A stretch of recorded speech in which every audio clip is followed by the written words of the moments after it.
Hello বন্ধুরা, welcome to my channel. এখন কথা বলবো ক্রিশ্চিয়ানো রোনাল্ডোকে নিয়ে। রোনাল্ডোর মুকুটে নয়া পালক গড়ল। মধ্যপ্রাচ্যের সেরা ফুটবলারের সম্মান পেল রোনাল্ডো। গ্ল্যাব সকার অ্যাওয়ার্ডে ভূষিত হলেন তিনি।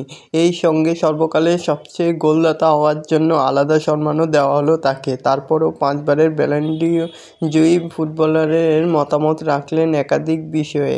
সেখানে উঠে এসেছে ভিনিসিয়াসের ব্যালন ডি না পাওয়ার কেরিয়ারের প্রসঙ্গ। এবারের প্রত্যাশা জাগিয়ে ব্যালন ডি'র পায়নি রিয়াল মাদ্রিদের ভিনিসিয়াস।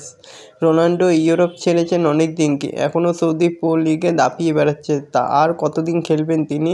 গ্লোব সকার পুরস্কার পেয়ে সর্বকালের সর্বোচ্চ গোলদাতা রোনাল্ডো বলেন, এই পুরস্কার পাওয়ার জন্য আমার কাছে একটা বিরাট সম্মানের।